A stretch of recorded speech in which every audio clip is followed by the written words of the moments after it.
Reporter Le Doc, c'est un nouveau numéro du magazine de reportage long format de la rédaction de France 24. On va parler du paludisme, également appelé malaria. La maladie fait près de 500 000 morts par an, principalement en Afrique. La situation est d'autant plus préoccupante que depuis plusieurs années, les parasites développent des résistances aux molécules antipaludiques et les moustiques craignent de moins en moins les insecticides. Aujourd'hui, aucun vaccin n'est disponible et pourtant, on sait depuis très longtemps qu'une plante soigne efficacement la maladie. Cette plante, venue de Chine, qui s'appelle l'artémisia, est pourtant déconseillée par l'OMS et interdite dans un certain nombre de pays. Mais que cache cette interdiction? Peut-être les intérêts financiers des laboratoires pharmaceutiques qui ont fait de la malaria un business. En tout cas, le débat fait rage entre partisans et adversaires de cette médecine naturelle. L'enquête que vous allez découvrir se concentre sur Madagascar, où s'est rendu le réalisateur Bernard Kreutzen.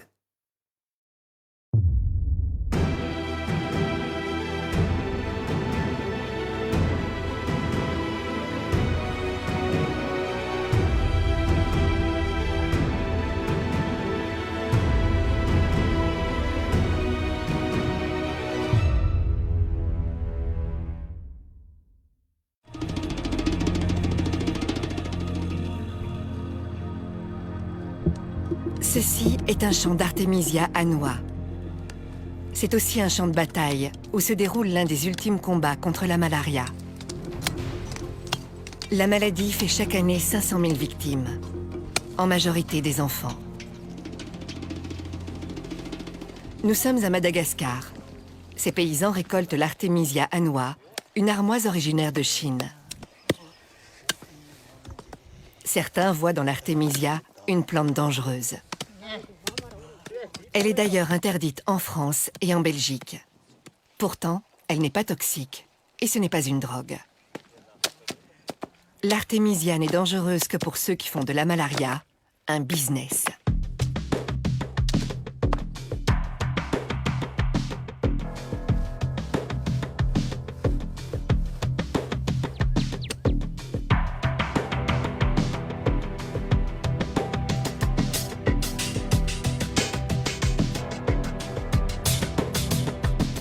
C'est très important, c'est urgent, parce que les populations, chaque année, nous perdons des millions d'enfants. We'll have to have drugs and vaccines and other things to do these eradication.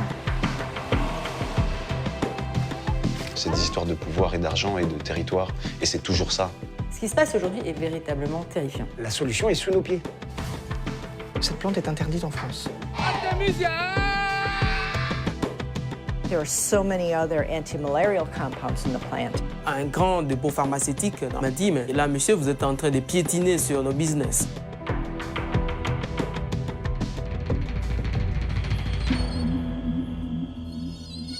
Pour comprendre les enjeux de cette histoire, une piqûre de rappel s'impose. La malaria, qu'on appelle aussi paludisme, est une maladie causée par un parasite transmis par un moustique, l'anophèle. Il y a plusieurs formes de malaria. Celle qui nous intéresse est la plus sévère, causée par un parasite appelé Plasmodium falciparum.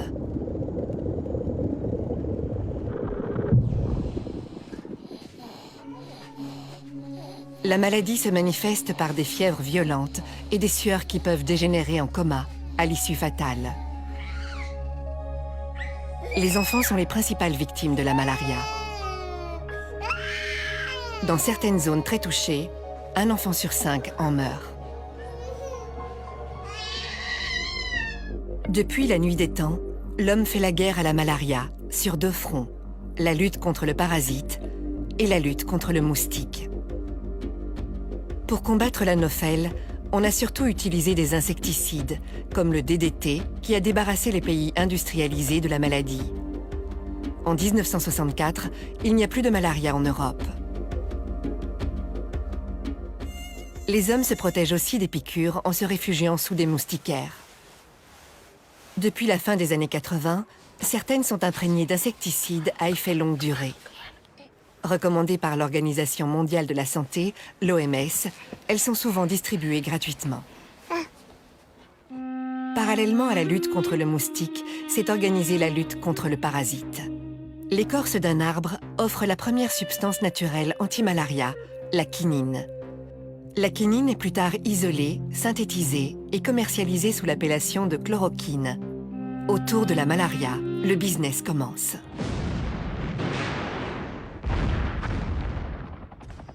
C'est la guerre du Vietnam qui va révéler l'existence d'un traitement alternatif. Les soldats américains prennent de la chloroquine pour se protéger de la malaria. En face, les troupes communistes n'ont pas de traitement et les combattants sont décimés par la maladie. Le dirigeant communiste Ho Chi Minh fait alors appel au grand frère chinois qui propose de lui envoyer une plante médicinale connue depuis des siècles en Chine, le Tsing-Hao, nom scientifique Artemisia annua. Des tonnes d'Artemisia sont acheminées vers le Vietnam et consommées en tisane par les combattants communistes. Elle fait l'effet d'une potion magique et contribuera à la victoire des Viet Cong. Certains y verront le premier succès de la médecine naturelle sur la médecine conventionnelle.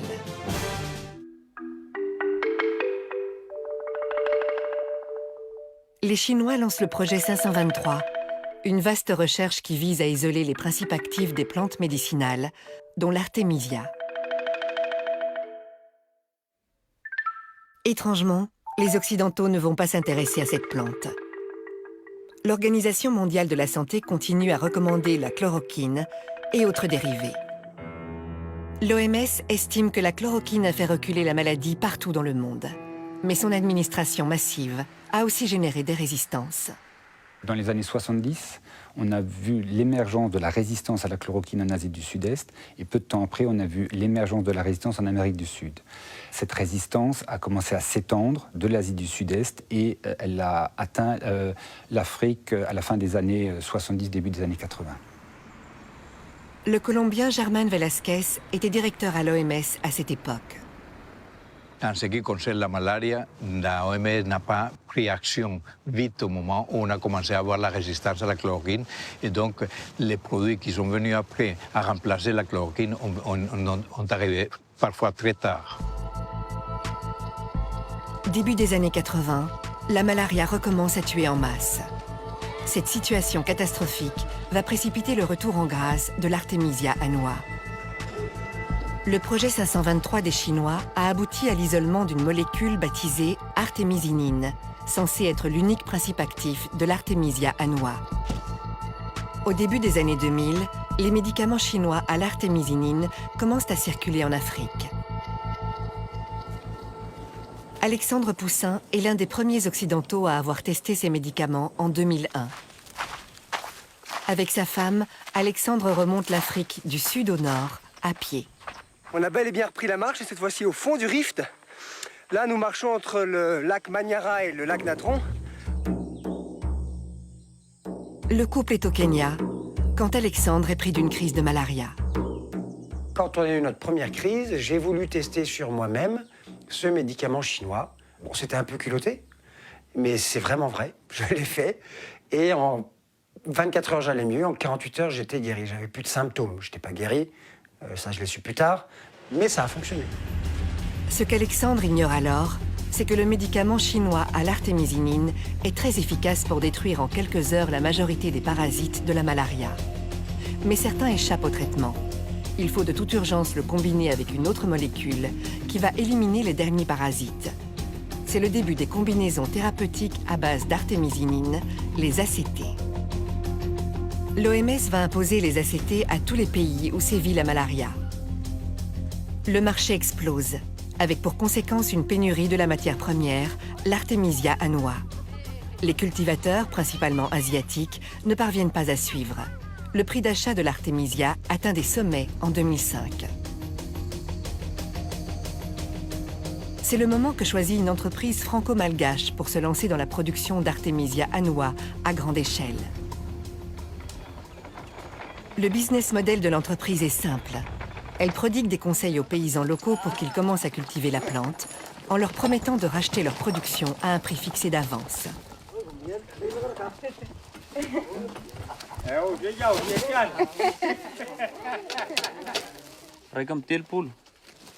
10 000 paysans malgaches se laissent séduire par la perspective d'un bon rendement, supérieur à celui du riz.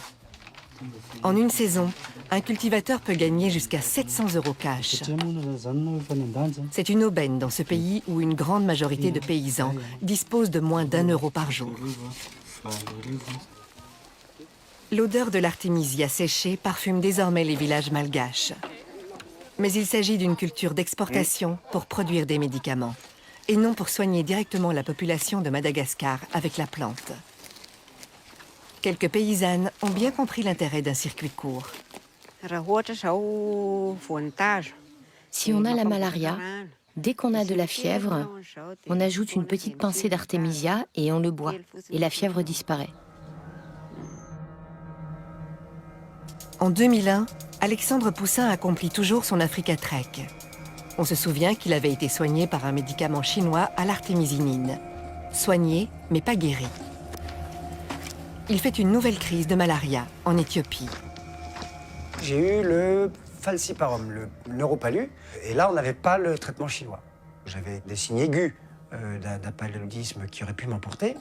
Ça faisait 3 jours que je l'avais, on est arrivé un peu en perdition dans ce dispensaire, et on m'a administré de la tisane d'artémisia. La même plante, mais pas sous forme de gélules ou de comprimés faits par un laboratoire, la plante en tisane. Et j'ai bu 3 litres de cette tisane en une journée. Et le soir même, j'allais beaucoup mieux, je me levais. Et le lendemain soir, j'avais plus de symptômes. Je n'étais plus malade. Et à ce jour, 15 ans après, j'ai toujours pas eu de rechute. J'ai le palu, mais il n'est jamais revenu. Et je ne me suis jamais soigné donc avec une thérapie occidentale. Relaté dans son livre vendu à plus de 400 000 exemplaires, cet épisode va intéresser des médecins, des herboristes, des humanitaires. Mais ils vont se heurter au dogme. L'artémisia annua est une jolie plante, une astéracée, qui est très efficace mais interdite en France. Efficace mais interdite. Interdite par le gouvernement, par le Codex Alimentarius, par l'OMS, par plein de gens qui travaillent en poule avec les laboratoires pharmaceutiques et avec l'ordre mondial aujourd'hui. Nous avons ensuite tenté notre chance dans une herboristerie spécialisée. Sur les étagères, à côté de l'artichaut, pas d'artémisia. Il arrive très souvent que des gens viennent nous demander cette plante, effectivement, quand ces personnes vont voyager, que ce soit en Afrique ou en Asie. Et vous leur répondez? Et je leur réponds que malheureusement, la réglementation française ne nous autorise pas à disposer de cette plante. En Belgique, un arrêté royal de 1997 répertorie les plantes dangereuses qu'il est interdit de vendre ou consommer. Parmi elles, l'artémisia annua, pourtant nullement nocive. Curieusement, elle est autorisée au Luxembourg voisin, où vit le professeur Pierre Ludgen. Il a travaillé longtemps pour des multinationales de la chimie.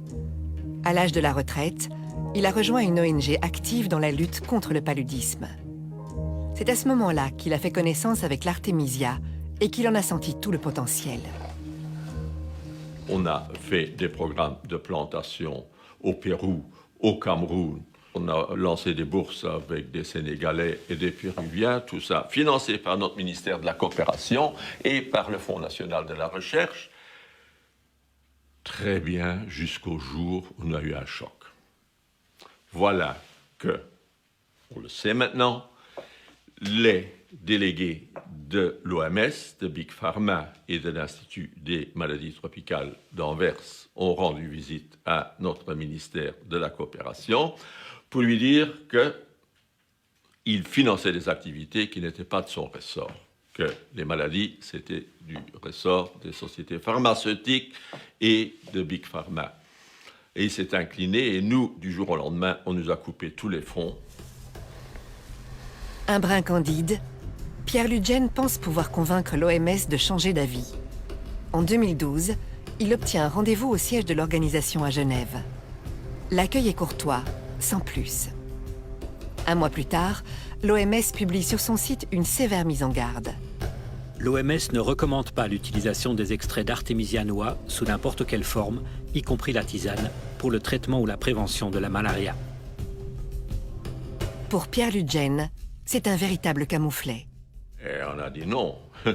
On n'a pas le droit d'interdire de guérir des gens avec une herbe médicinale. C'est contre les traditions, c'est contre le bon sens. On a relancé les activités avec des plantations et ça a très bien démarré.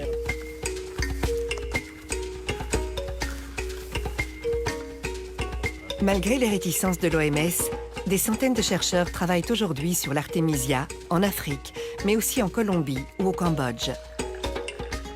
Le soleil du Sénégal lui réussit particulièrement bien. Les scientifiques sont de plus en plus nombreux à s'investir dans la recherche sur l'artémisia parce qu'ils sont convaincus de l'efficacité de la plante pour soigner la malaria. Tous se demandent ce qui justifie la méfiance de l'establishment médical à l'égard de l'artémisia annua. L'argument le plus souvent invoqué est le sacro-saint principe de précaution. Tant qu'on ne connaît pas toutes les propriétés de la plante, il faut s'abstenir de l'utiliser. Mais ce principe de précaution est-il aussi strictement appliqué aux produits des firmes pharmaceutiques? Le Lariam est un médicament antipaludique qui continue d'être prescrit, alors que ses effets secondaires peuvent être dévastateurs, particulièrement chez les personnes sensibles. Autre question dans l'actu du moment, comment va Stromae? Le chanteur est KO physiquement, il vient d'annuler toute une série de concerts jusqu'au 2 août exactement, un silence assourdissant. J'ai subi des effets secondaires du Lariam. Ça m'est arrivé en 2015, en juin 2015. C'était dans le cadre de ma tournée en Afrique. J'étais stressé, j'étais épuisé. Tout prédisposé à péter un plomb, ça c'était sûr, mais l'accélérateur c'était le Lariam, quoi. Pendant le concert, je ne m'en rendais pas compte parce que j'étais persuadé de la folie dans laquelle j'étais. Évidemment, on n'a pas le recul. C'est de la paranoïa, c'est plein de trucs. Et puis mon frère a eu le déclic et là, il s'est rendu compte qu'il y avait un truc qui allait pas. Et je pense que s'il n'avait pas été là, je me serais sans doute suicidé cette nuit-là, ça c'était sûr. Je pèse bien mes mots quand je dis ça. Et s'il n'avait pas été là, je ne pense pas que je pourrais vous parler aujourd'hui. La star belge n'est pas la seule à avoir souffert du Lariam, dont le nom générique est mefloquine. De très nombreux vétérans de la guerre d'Irak qui prenaient ce traitement ont connu des troubles psychologiques graves, allant jusqu'à commettre des meurtres gratuits. Plusieurs associations veulent interdire la molécule. Malgré des effets secondaires redoutables et des procès dans plusieurs pays, la mefloquine figure encore sur la liste des médicaments essentiels recommandés par l'OMS. Dans le même temps, l'organisation refuse de reconnaître les vertus thérapeutiques de l'artémisia annua, pourtant inoffensive. 2 poids, 2 mesures. Cette inertie des institutions et ce désintérêt de l'industrie pharmaceutique pour une maladie de pauvres va amener plusieurs âmes charitables à prendre les choses en main. À Paris, nous avons rencontré le docteur Lucille Cornet-Vernet, une orthodontiste très impliquée dans la promotion de l'artémisia et amie d'Alexandre Poussin. Alexandre nous a reparlé en fait de sa guérison par la tisane d'artémisia en Afrique lors de son périple. Et là, je me suis rendu compte que c'était une histoire qui était vraiment vraie. C'est-à-dire que cette tisane d'artémisia annua soigne vraiment le palu. Et aujourd'hui, le problème principal qu'il y a, c'est que il n'y a rien dans ce monde, en fait, aucune institution qui est capable de faire les études et puis ensuite de diffuser cette thérapeutique par une plante. Et tout a démarré en fait de là. On s'est dit, chiche, on monte une association pour pouvoir développer en fait la culture de l'artémisia en Afrique.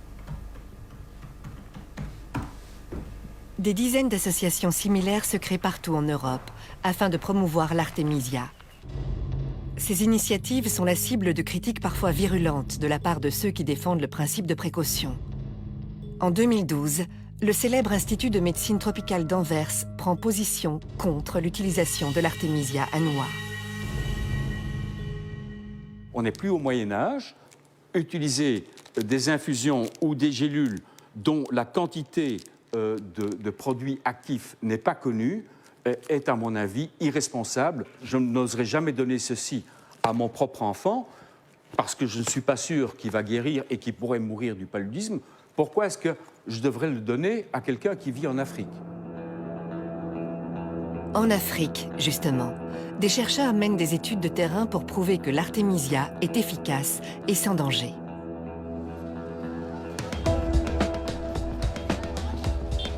Nous sommes à Kindu, sur le fleuve Congo, dans la province du Maniema. Le docteur Jérôme Munyangi est un jeune chercheur congolais qui prend des risques.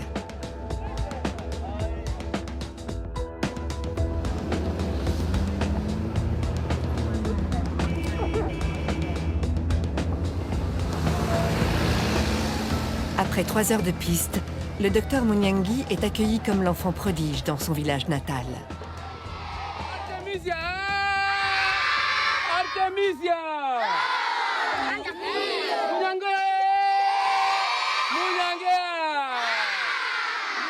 Les écoliers font la fête à l'homme qui les débarrassera peut-être de la malaria.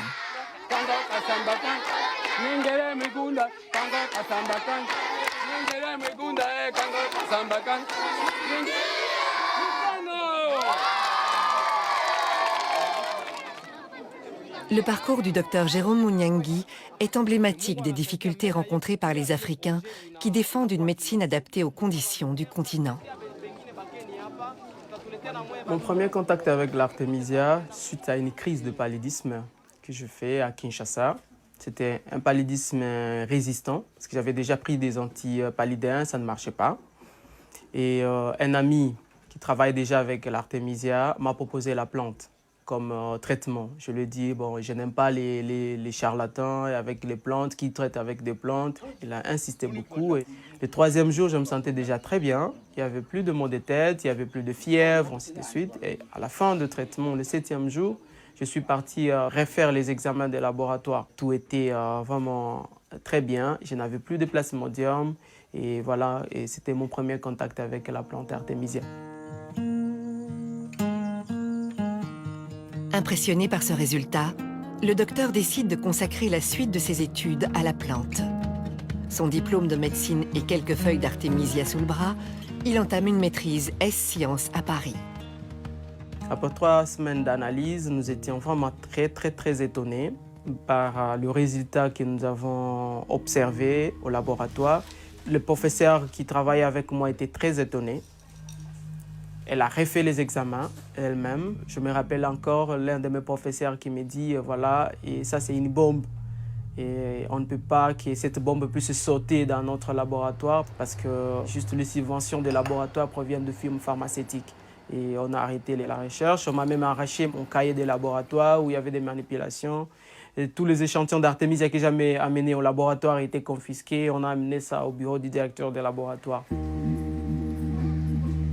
Pratiquement exclu de l'université et privé de bourse, le docteur Munyangi refuse d'abandonner. Il prend contact avec Lucille Cornet-Vernet, qui va l'aider à poursuivre ses recherches. Nous avons décidé ensemble en fait, de monter une grande étude aux normes de l'OMS, donc c'est un peu compliqué, c'est randomisé en double aveugle, etc., sur un échantillon significatif de personnes. Donc là, on a fait sur 1000 patients, et donc j'ai à ce moment-là commencé à chercher les fonds. Donc ces études ont été financées en fait par des amis, par des fondations, par des entreprises, simplement parce qu'ils croient vraiment qu'une plante peut être la solution pour ce fléau apocalyptique qu'est le palu en Afrique.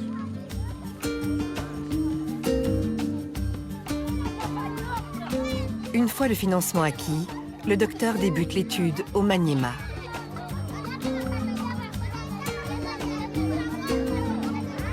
Mille patients porteurs du falciparum sont identifiés.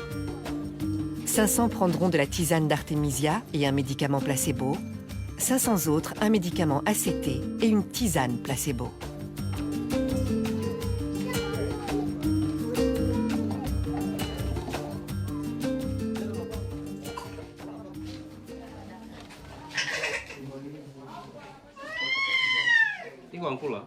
Le docteur Michel Idumbo est l'investigateur principal de l'étude.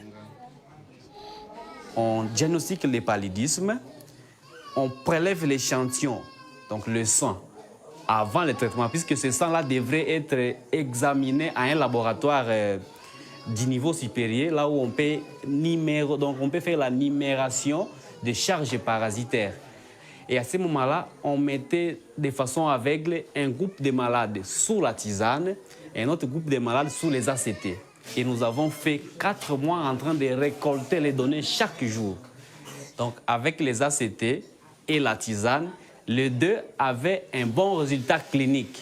Mais quand vous faites la parasitologie, vous allez trouver que les malades qui étaient sous tisane, il y avait disparition de la charge parasitaire. Mais tandis que les malades qui étaient soumis sous traitement ACT, il y avait encore des parasites dans l'air sang, même si leur état clinique était déjà amélioré. Oui. Les résultats sont en effet spectaculaires. Alors que les médicaments ACT sont jugés efficaces à 80%, la tisane affiche un score de 97%. Et sans effet secondaire, contrairement aux médicaments. Le résultat était surprenant, positivement, et c'est là que les ennuis commencent avec la médecine conventionnelle. Quel genre d'ennui? Le premier ennui, c'est l'interdiction. À la fin de l'étude, nous devions organiser une conférence. Lorsque nous avons remis le résultat au médecin-chef des zones, tout de suite, il s'est interposé. Il a dit « J'interdis, cette conférence n'aura pas lieu et je préfère que Jérôme puisse se taire et pas communiquer ses résultats à la population. » Ils ont vu que la tisane avait un meilleur résultat que les ACT et on nous a fait montrer que les différentes firmes pharmaceutiques risquent de couper leur appui. Et on a trouvé qu'il y avait orgueil, on m'a démis de mes fonctions. À votre avis, d'où viennent ces ennuis? À mon avis, les ennuis viennent de firmes pharmaceutiques. Qu'est-ce qui vous permet de dire ça? Après les publications des résultats, on a dit aux patients que voilà, la tisane était efficace et eux-mêmes l'ont observé. Et là, les patients n'achètent plus les ACT en fait. Nous devenons de plus en plus gênants. J'étais interpellé par un grand dépôt pharmaceutique à Kindu qui m'a dit mais nous avons les ACT, on n'arrive plus à les vendre vraiment à cause de votre étude. Et là, monsieur, vous êtes en train de piétiner sur nos business. Lorsque les médecins congolais parlent des firmes pharmaceutiques, ils ne font pas référence aux multinationales cotées en bourse. Les pressions s'exercent au niveau provincial. Ce n'est pas Big Pharma qui est à la manœuvre, mais les dépôts pharmaceutiques locaux.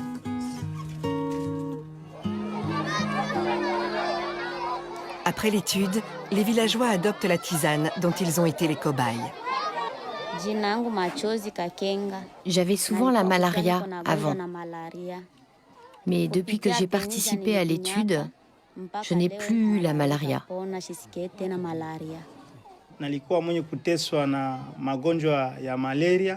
Moi, j'ai toujours eu la malaria. Mais en prenant la tisane d'Artemisia, je me suis senti beaucoup mieux.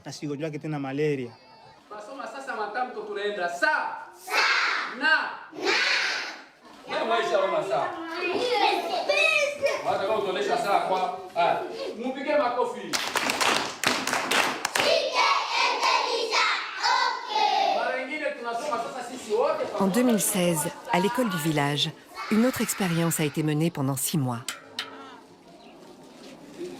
Les enfants boivent la tisane d'Artemisia 2 fois par semaine, à titre préventif. Aucun écolier n'a attrapé la malaria durant cette période. Pour qu'elle soit validée, il faudrait étendre la recherche à des milliers d'écoliers. En attendant, l'instituteur est absolument enthousiaste. La situation de prendre l'Artemisia est pour nous une situation très favorable et rentable pour notre vie et pour la vie de nos élèves. Nous avons remarqué que la prise de l'Artemisia a diminué l'absentéisme, même les absences étaient terminées. Le docteur Munyangi a profité de l'étude pour en mener une autre. Les patients sous tisane étaient en fait répartis en 2 sous-groupes. 250 prenaient de l'Artemisia annua et les autres de l'Artemisia afra, l'espèce africaine. Celle-ci ne contient pas d'artémisinine, qui est censée être le principe actif anti-malaria. Les résultats s'avèrent parfaitement identiques dans les 2 sous-groupes. Ce qui prouve que l'artémisinine, dont les labos ont fait un médicament, n'est pas l'unique substance à effet thérapeutique. Un sacré pavé dans la mare. L'étude du Dr Munyangi est achevée depuis 2015. Pour avoir un impact sur la communauté scientifique, il faut qu'elle soit publiée dans un journal médical de référence. Or, les responsables éditoriaux sont méfiants à l'égard des remèdes à base de plantes.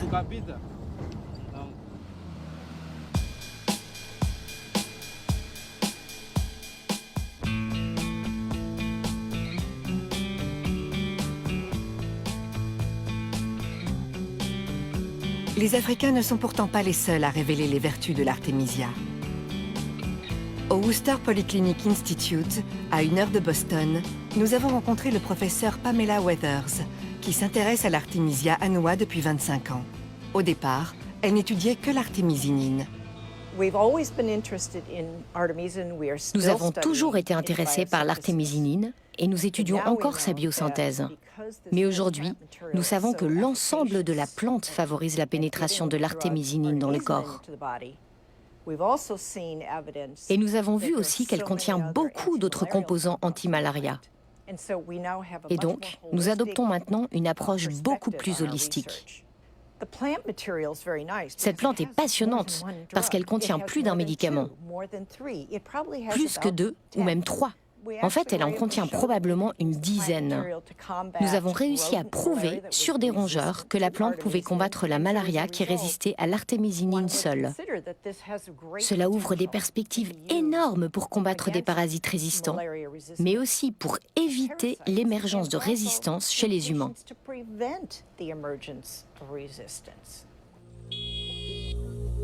La question de la résistance divise les deux camps qui s'affrontent aujourd'hui. Pour ou contre l'artémisia.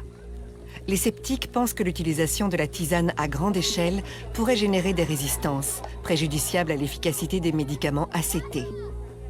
Pour les pro-artémisia, cet argument ne tient pas. Cela fait 2000 ans que la tisane est utilisée en Chine sans qu'aucune résistance ne soit apparue. Ce que la science ne parvient pas encore à démontrer, l'histoire l'a déjà mis en évidence. Et si la réponse était dans la nature ? L'artémisia annua et sa cousine africaine sont en fait des polythérapies. C'est la combinaison de leurs différents composants qui donne aux plantes leur pouvoir thérapeutique. Il faut donc les utiliser en totum, en entier, et non essayer d'en isoler un seul principe actif. L'OMS apparaît aujourd'hui comme le principal frein à la diffusion de l'artémisia annua. Officiellement, à cause du principe de précaution, mais peut-être aussi pour des raisons politiques et financières. Il y a exactement 25 ans, le budget de la OMS, les plus de 50% étaient les contributions publiques obligatoires des pays membres de la OMS. Aujourd'hui, 21 années après, il y a seulement les 18 ou 20% de contributions publiques, de telle façon que le secteur privé, fondations comme la Fondation Bill et Melinda Gates, ont pris le contrôle de l'organisation. Les premiers 50 ans d'existence de l'industrie pharmaceutique, on a développé des médicaments qui guérissaient les maladies. Depuis une vingtaine d'années, l'industrie pharmaceutique produit des médicaments pour traiter les maladies, des traitements, mais pas pour guérir. Peut-être parce que c'est beaucoup plus rentable d'avoir un malade qui est un client. L'objectif est d'abord des profits avant des intérêts de santé publique. En juin 2016, Bill Gates faisait une déclaration solennelle. Sa fondation s'engageait à éradiquer la malaria de la surface du globe en une génération. Il va nous falloir des médicaments et des vaccins pour mener à bien cette éradication d'ici à 2040. Cette déclaration a été faite conjointement avec celui qui était alors le ministre britannique des Finances. On aurait imaginé que le ministre de la Santé soit plutôt concerné par une maladie, mais c'est bien de finances qu'il s'agit. Car pour éradiquer la malaria, la Fondation Gates promet d'investir 4 milliards d'euros. Nous avons contacté la Fédération internationale des fabricants de médicaments pour lui demander sa position sur l'artémisia. Réponse : Nous ne sommes malheureusement pas en mesure d'intervenir dans votre documentaire. Nous n'avons pas trouvé d'experts disponibles pour témoigner sur ce sujet. Nous avons également insisté pour connaître la position actuelle de l'OMS vis-à-vis de la plante qu'elle avait déconseillée en 2012. Nous avons reçu cette réponse laconique. nous ne pourrons pas répondre à vos questions concernant la médecine alternative. Décidément, l'artémisia n'est pas prête de pousser dans les jardins de l'OMS à Genève. Partout ailleurs, elle continue de se propager.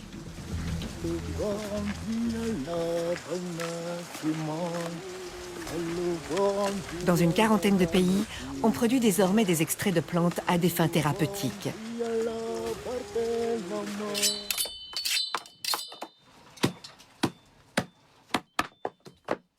La filière de l'artémisia n'est pas seulement bénéfique pour la santé, elle l'est aussi pour l'emploi. Ce sont des dizaines d'hommes et de femmes qui ont trouvé du travail dans un nouveau secteur.